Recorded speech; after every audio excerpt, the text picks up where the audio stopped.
Selamat pagi, salam sejahtera dan salam semangat.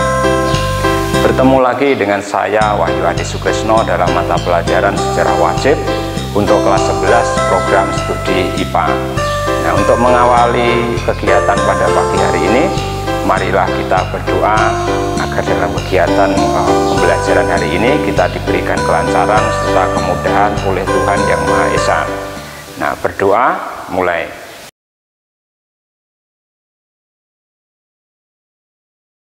Nah, baik, pada hari ini kita akan kembali melanjutkan materi.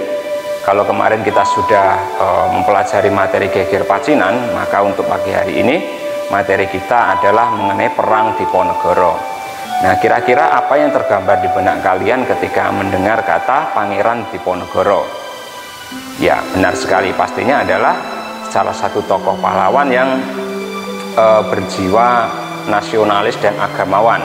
Nah, jadi sosok pemimpin yang sangat peduli sekali terhadap rakyat di Pulau Jawa khususnya. Nah, perang Diponegoro ini berlangsung sekitar 5 tahun. Jadi mulai dari tahun 1825 sampai dengan tahun 1830. Perang Diponegoro ini tidak terlepas dari dua pernyataan atau dua konteks ya. Yang pertama adalah dari pengalaman religius Pangeran Diponegoro. Yang kedua, perang ini disebabkan karena situasi sosial politik yang kian memburuk di wilayah Pulau Jawa, khususnya di daerah yaitu Surakarta dan Yogyakarta.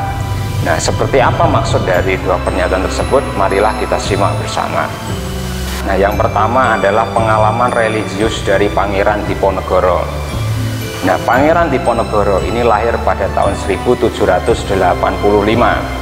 Beliau adalah putra tertua atau putra seorang bangsawan dari Sultan Hamengkubuwono III.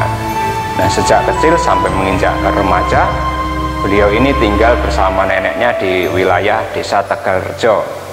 Nah, di wilayah Desa Tegalrejo ini, beliau ini adalah digambarkan sosok yang rajin beribadah, rajin dalam membaca kitab agama Islam, dan rajin dalam mempelajari sejarah Jawa. Nah, berbekal dari pembelajaran agama yang kuat ini, maka kesimpulannya adalah Pangeran Diponegoro ini lebih dekat dengan lingkungan pesantren. Nah, dari hasil belajarnya ini, maka Pangeran Diponegoro ini membatasi pergaulannya, dan bahkan Pangeran Diponegoro sendiri itu mulai meninggalkan istana. Nah, mengapa Pangeran Diponegoro meninggalkan lingkungan istana? Nah, karena baginya lingkungan istana ini adalah lingkungan yang dipenuhi dengan kebobrokan moral, jadi kemerosotan akhlak. Terus bahkan Pangeran Diponegoro sendiri menilai bahwa istana ini sudah bersekongkol dengan pasukan Belanda. Nah, dari segi pergaulan, Pangeran Diponegoro ini juga memiliki sifat pergaulan yang unik. Jadi sebagai seorang pangeran, maka Pangeran Diponegoro ini juga bergaul dengan para bangsawan Jawa. Sebagai seorang agamawan, Pangeran Diponegoro ini juga bergaul dengan para ulama. Sedangkan sebagai penduduk desa, Pangeran Diponegoro juga bergaul dengan rakyat. Maka tidak heran bahwa Pangeran Diponegoro ini sangat disukai oleh rakyat di sekitar keraton. Karena apa? Mempunyai pandangan yang sama terhadap istana. Jadi rakyat ini sebenarnya juga sangat membenci sekali istana. Karena apa? Sudah bersekutu atau bersekongkol dengan pasukan Belanda. Dalam perjalanan hidupnya, yaitu tahun 1805 sampai dengan 1808, Pangeran Diponegoro ini memiliki sebuah pengalaman religius yang unik. Pengalaman religius tersebut membuat Pangeran Diponegoro semakin yakin bahwa dia adalah calon Raja Jawa yang ditunjuk secara supranatural. Nah, semenjak saat itu, maka Pangeran Diponegoro ini rajin berziarah ke tempat suci, terutama tempat dari Raja-Raja Mataram. Nah, perlu diketahui bahwa Mataram ini merupakan salah satu kerajaan yang sangat berpengaruh di Pulau Jawa. Oleh karena itu, sudah barang tentu bahwa Pangeran Diponegoro ini rajin berziarah ke tempat Raja-Raja Mataram. Nah, puncak dari pengalaman religiusnya itu adalah ketika Pangeran Diponegoro ini bermimpi. Jadi Pangeran Diponegoro ini bermimpi bertemu dengan Ratu Adil. Nah, ketika itu Ratu Adil ini menyuruh Pangeran Diponegoro untuk merebut kembali Pulau Jawa. Nah, semenjak mimpi tersebut, maka Pangeran Diponegoro ini mulai menanggalkan pakaian kebesarannya dan menggantinya dengan pakaian serba putih layaknya pakaian Nabi Muhammad Shallallahu Alaihi Wasallam. Dan bahkan Pangeran Diponegoro ini juga mengganti namanya menjadi Ngabdul Hamid. Nah, setelah mengganti namanya ini, maka dia ini berjuang di bawah panji-panji agama untuk menegakkan hukum Islam di wilayah Tanah Jawa, khususnya di Keraton Yogyakarta dan Surakarta. Nah, selanjutnya adalah faktor yang menjadi latar belakang perang Diponegoro ini adalah kondisi sosial politik di wilayah Jawa, terutama di Yogyakarta dan Surakarta, itu yang kian memburuk. Nah, seperti apa penjelasannya? Marilah kita simak berikut ini. Nah, memasuki abad ke-19, kondisi di wilayah Yogyakarta dan Surakarta ini kian memburuk atau kian memprihatinkan. Nah, hal ini tidak terlepas dari intervensi Belanda terhadap kerajaan di wilayah Yogyakarta dan Surakarta. Apalagi pada waktu itu campur tangan dari pemerintah kolonial ini telah menggeser budaya yang sudah ada. Pada waktu itu budaya barat di wilayah istana keraton ini sangat mendominasi. Misalnya adalah budaya pesta, terus ada lagi budaya minum-minuman keras dan lain sebagainya. Yang tentunya budaya tersebut itu tidak sesuai dengan budaya adat di Nusantara. Nah, selain itu rakyat ini juga menjadi objek pemerasan bagi pemerintah kolonial. Hal ini dibuktikan ketika kerajaan lokal atau Keraton Yogyakarta dan Surakarta ini mengizinkan perusahaan asing untuk menyewa tanah para petani sekaligus menyewa dari pemilik tanah tersebut. Nah, akibatnya apa? Maka rakyat petani ini tidak bisa mengembangkan hidupnya karena fokus pada tanaman perusahaan dan justru menjadi tenaga kerja paksa bagi orang yang menyewa tanah dari petani tersebut. Nah, meskipun sistem sewa tanah ini dihapus ketika masa pemerintahan Gubernur Jenderal Van der Capellen, akan tetapi penderitaan rakyat ini bukan semakin berkurang, bahkan semakin bertambah. Mengapa bisa demikian? Karena apa? Van der Capellen ini menerapkan sistem pajak. Jadi yang bersangkutan dengan kehidupan masyarakat di wilayah Jogja dan Surakarta itu semua dikenakan pajak. Nah, contohnya adalah pajak tanah, terus ada lagi pajak jumlah pintu, terus ada lagi pajak ternak, terus ada lagi pajak penggunaan jalan. Jadi setiap orang yang menggunakan jalan umum itu dikenakan pajak. Inilah salah satu pajak yang aneh pada saat Gubernur Jenderal Van der Capellen ini berkuasa di wilayah Nusantara. Nah, melihat kondisi tersebut, maka Pangeran Diponegoro ini ingin sekali menyelamatkan rakyat dari penderitaan. Maka muncullah sebuah perlawanan, dan Pangeran Diponegoro ini menunggu saat yang tepat untuk menyerang pihak dari pasukan Belanda. Dan saat yang tepat itu adalah ketika Belanda itu merencanakan membuat sebuah jalan. Nah, pada pembuatan jalan ini maka nanti akan dipasangi sebuah patok. Jadi patok ini adalah sebuah pembatas jalan. Nah, dalam pemasangan patok tersebut ternyata patok itu melalui makam leluhur Pangeran Diponegoro. Hal inilah nanti yang akan memicu meletusnya perang Diponegoro pada tanggal 1825.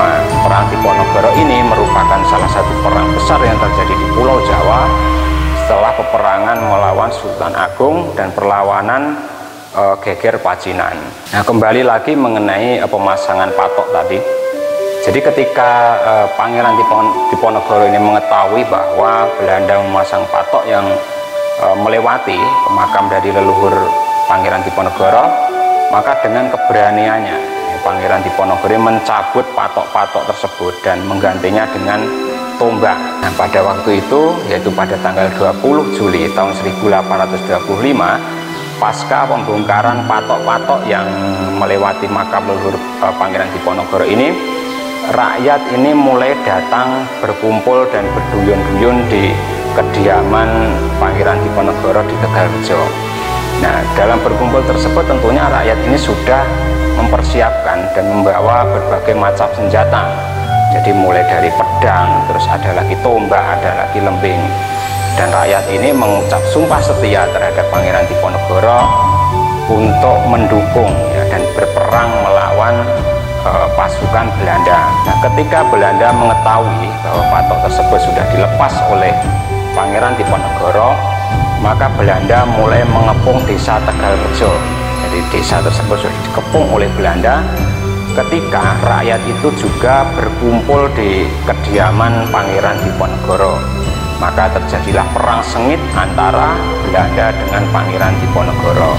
Dan perlu diketahui bahwa Pangeran Diponegoro ini merupakan sosok yang tidak individualis. Sebelum terjadinya perang tersebut, Pangeran Diponegoro ini sudah memerintahkan kepada penduduk desa untuk mengungsi atau menyelamatkan diri di tempat yang relatif aman.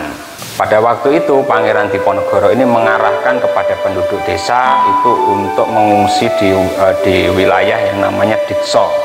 Dikso itu adalah sebuah wilayah di Kabupaten Kulon Progo, Provinsi Yogyakarta. Dalam peperangan ini maka Pangeran Diponegoro ini perlu menyusun strategi. Di mana Pangeran Diponegoro menyusun strategi? Pada waktu itu Pangeran Diponegoro memilih Gua Selarong sebagai pusat atau markas ketika berperang melawan pasukan Belanda. Dari Selarong ini maka Pangeran Diponegoro ini menyusun berbagai macam strategi. Di antaranya ada empat rencana yang dilakukan untuk menyerang pasukan Belanda. Nah, rencana tersebut adalah yang pertama yaitu merencanakan untuk menyerang Kesultanan Yogyakarta dengan mengisolasi pasukan Belanda dan mencegah bantuan dari luar Yogyakarta. Nah, yang kedua yaitu adalah mengirim seorang kurir untuk menyampaikan informasi atau pesan kepada para bupati dan ulama untuk mempersiapkan perang melawan Belanda. Dan yang ketiga yaitu menyusun daftar nama bangsawan yang sekiranya siapa yang akan menjadi kawan, siapa yang akan menjadi lawan, supaya dalam penyerangan tersebut tidak terjadi kesalahpahaman. Dan yang keempat yaitu adalah membagi wilayah Kesultanan Yogyakarta menjadi 16 mandala perang sekaligus mengangkat pemimpin dari peperangan tersebut. Tentunya Pangeran Diponegoro ini sebagai pucuk pimpinan perang ini juga didampingi beberapa tokoh dan kerabat dekat. Nah, tokoh dan kerabat dekat tersebut diantaranya adalah satu yaitu Pangeran Mangkubumi, yaitu paman dari Pangeran Diponegoro. Terus ada lagi Ali Sentot Basah Prawiro Dirjo, terus ada lagi Kiai Mojo, dan ada tokoh perempuan yang bernama Nyi Ageng Serang dan cucunya Raden Mas Papa. Nah, Nyi Ageng Serang ini juga mempunyai tujuan yang sama sekaligus latar belakang yang sama, yaitu sama-sama membenci Belanda. Ya, jadi bahkan sejak kecil Nyi Ageng Serang ini juga sudah ikut berperang melawan kolonial Belanda. Nah, pada tahun awal dari perang Diponegoro ini, Pangeran Diponegoro ini mengembangkan semangat perang sabil. Di ketika itu kota-kota di wilayah Yogyakarta yang termasuk kota penting itu berhasil direbut. Bahkan pos pertahanan Belanda itu juga berhasil dikuasai. Oleh karena itu kesimpulannya pada awal perang ini Pangeran Diponegoro ini dapat mencapai banyak kemenangan. Dan dari kemenangannya tersebut maka para ulama dan pengikutnya mengangkat Pangeran Diponegoro dan memberikan sebuah gelar yaitu Sultan Abdul Hamid Heru Cokro.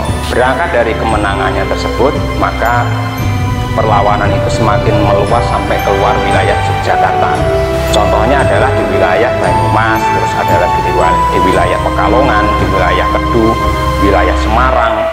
Bahkan perlawanan tersebut sampai di wilayah Magetan, terus berlanjut ke Madiun dan wilayah Kediri. Secara umum perang yang dikobarkan oleh Pangeran Diponegoro ini dapat membangkitkan semangat penduduk Jawa untuk dapat mengusir bangsa Belanda dari wilayah Nusantara. Menghadapi perlawanan Diponegoro yang semakin meluas ini, maka dari pihak Belanda pada waktu itu meningkatkan kekuatan perangnya. Jadi beberapa komandan itu ditempatkan di berbagai daerah. Contohnya adalah dikirimnya Letkol Klurens ke wilayah Pekalongan dan wilayah Tegal, dan ada lagi Letkol Diels itu dikirim ke wilayah Banyumas. Nah, sementara Jenderal de Kock ini sebagai pimpinan Belanda ini meningkatkan kekuatan dengan meminta bantuan pasukan Belanda dari wilayah Sumatera Barat. Dan pada waktu itu wilayah Sumatera Barat ini ternyata juga sedang berkobar yang namanya Perang Padri. Nah, untuk antisipasi tersebut maka pihak Belanda ini mendahulukan untuk menyelesaikan dari Perang Diponegoro. Nah, selanjutnya siasat berikutnya adalah pihak Belanda ini menyerang markas besar dari Pangeran Diponegoro di Gua Selarong. Peristiwa tersebut terjadi pada tanggal 4 Oktober tahun 1825. Nah, akan tetapi apa yang terjadi ketika Belanda sampai di pos atau markas pertahanan Gua Selarong ini? Yang terjadi adalah ketika itu ternyata pos tersebut sudah kondisi kosong, jadi sudah tidak berpenghuni, karena pada waktu itu Ali Sentot Prawirodirjo ini sudah memindahkan markasnya ke wilayah Dekso. Sedangkan pada tahun 1826 di bawah pimpinan Ali Sentot Basah Prawirodirjo ini berhasil memenangkan pertempuran melawan Belanda di wilayah barat atau di wilayah Kulon Progo ya. Nah, sementara itu di wilayah Gunung Kidul yaitu daerah Yogyakarta, pertempuran ini dipimpin oleh Pangeran Singosari yang juga berhasil memenangkan pertempuran. Nah, seperti yang sudah saya sampaikan di atas tadi, bahwasanya Perang Diponegoro ini didukung berbagai lapisan masyarakat ya, mulai dari para bangsawan, terus dari para rakyat, terus dari para ulama. Apalagi bangsawan di luar Yogyakarta ini sangat mendukung sekali perlawanan atau Perang Diponegoro ini untuk menghancurkan pasukan Belanda. Oleh karena itu Belanda ini menyusun strategi bagaimana caranya supaya perang tersebut bisa berakhir dan bisa menangkap Pangeran Diponegoro.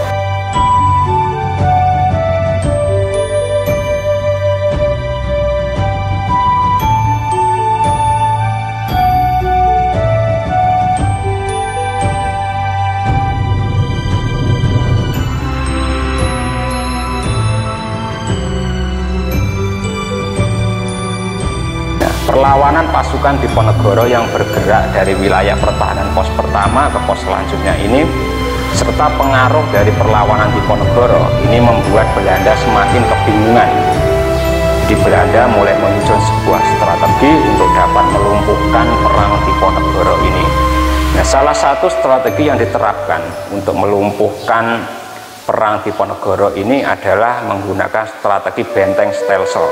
Nah, strategi ini dicetuskan oleh pimpinan atau komandan Belanda yang bernama Jenderal de Kock. Nah, dengan strategi dari benteng stelsel ini, maka sedikit demi sedikit perlawanan Diponegoro ini mulai dapat diatasi. Nah, contohnya adalah pada tahun 1827 perlawanan Diponegoro di wilayah Tegal, Pekalongan, Banyumas, Kedu dan sekitarnya itu berhasil dipukul mundur oleh pasukan Belanda. Nah, artinya dengan siasat dari benteng stelsel ini, ruang gerak Pangeran Diponegoro dalam perlawanan itu semakin sempit. Dan pada waktu itu juga banyak pemimpin dari pasukan Diponegoro ini yang dapat dengan mudah ditangkap oleh pasukan Belanda. Akan tetapi meskipun para pemimpinnya ini ditangkap, perlawanan rakyat itu tidak terhenti di salah satu pemimpinnya, dan bahkan tidak berhenti di suatu tempat dan berlanjut di beberapa tempat lainnya. Contohnya adalah di wilayah Rembang yang pada waktu itu dipimpin oleh Aryo Sosrodego. Bahkan pada waktu itu pasukan Diponegoro di bawah pimpinan Sentot Prawirodirjo ini berhasil merebut benteng Nanggulan, yaitu benteng Belanda di wilayah Kulon Progo. Dan pada pertempuran yang dipimpin oleh Sentot Prawirodirjo ini berhasil menewaskan komandan Belanda yang bernama Jenderal Ingen. Nah, pertempuran yang dimotori oleh Sentot Prawirodirjo ini mendapat perhatian dari pihak Belanda. Dan pada waktu itu pihak Belanda mengkonsentrasikan pertempuran untuk menangkap atau melawan dari pasukan Sentot Prawirodirjo. Akan tetapi penyerangan atau penangkapan tersebut berujung gagal. Nah, dalam situasi tersebut maka Belanda ini tidak putus asa ya. Jadi pada akhirnya Belanda ini membujuk dan meminta tolong kepada Arya Prawiro Diningrat untuk dapat mengajak Sentot Prawirodirjo ini berunding. Nah, akhirnya apa? Dengan kerendahan hati, maka Arya Prawiro Diningrat ini berhasil membujuk Sentot Prawirodirjo untuk diajak berunding dengan Belanda. Nah, pada perundingan ini Sentot Prawirodirjo ini dipaksa untuk menandatangani sebuah perjanjian yang dinamakan dengan Perjanjian Imogiri, yaitu tepatnya pada tanggal 17 Oktober tahun 1829. Nah, isi kesepakatan dari Perjanjian Imogiri ini adalah bahwasanya Sentot Prawirodirjo ini diperbolehkan untuk memeluk agama Islam. Terus yang kedua adalah bahwasanya pasukan dari Sentot Prawirodirjo ini tidak dibubarkan dan Sentot Prawirodirjo ini tetap menjadi pemimpinnya. Dan yang ketiga, yaitu Sentot Prawirodirjo ini masih diizinkan untuk memakai sorban sebagai simbol pasukan Diponegoro. Dan yang keempat, sebagai kelanjutan dari Perjanjian Imogiri tersebut, maka pada tanggal 24 Oktober tahun 1829, Sentot Prawirodirjo itu harus memasuki kota Yogyakarta dan menyerahkan diri kepada pihak Belanda.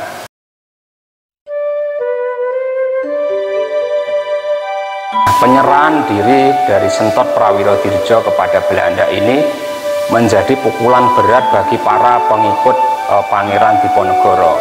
Namun Pangeran Diponegoro ini tidak putus asa dan terus melakukan perlawanan dengan bergerak dari pos pertahanan satu ke pos pertahanan selanjutnya. Nah, dalam pertempuran ini belum ada tanda-tanda bahwa perang Diponegoro itu akan berakhir. Nah, untuk mengatasi seperti itu, maka Belanda menggunakan siasat sayembara. Tadi ada siasat benteng Stelsel, yaitu untuk melumpuhkan peperangan. Maka untuk mengakhiri perang Diponegoro ini, Belanda menggunakan siasat yaitu sayembara. Jadi barang siapa yang dapat menangkap Pangeran Diponegoro, entah itu mati ataupun hidup, maka akan diberikan hadiah sebesar 20.000 ringgit. Nah, tapi dalam sayembara tersebut ternyata tidak ada yang tertarik. Karena apa? Rakyat itu sudah setia terhadap Pangeran Diponegoro dan berniat itu untuk mengusir bangsa Belanda dari tanah Nusantara. Karena dirasa bahwa siasat sayembara ini tidak berhasil, maka pada akhirnya Belanda ini menggunakan siasat tipu muslihat, itu dengan berpura-pura mengajak Pangeran Diponegoro untuk berunding, dan akhirnya Pangeran Diponegoro ini mau diajak berunding dan berhasil ditangkap di daerah Magelang. Kemudian Pangeran Diponegoro ini diasingkan atau dibuang ke daerah Sulawesi pada tahun 1830. Nah, di wilayah Sulawesi ini beliau menghabiskan sisa hidupnya dan wafat pada tanggal 18 Januari tahun 1855. Nah, itulah kisah dari perlawanan Pangeran Diponegoro untuk mengusir bangsa Belanda dari wilayah Nusantara. Di situ kita dapat melihat bahwa Pangeran Diponegoro ini adalah sosok yang sangat dicintai oleh rakyatnya, sehingga dari sayembara yang diadakan Belanda tadi bisa dibuktikan bahwa tidak ada yang tertarik untuk mengikuti sayembara tersebut. Nah, sekiranya itu adalah materi untuk hari ini. Jika ada pertanyaan silahkan ditanyakan, dan saya akhiri. Terima kasih. Assalamualaikum warahmatullahi wabarakatuh.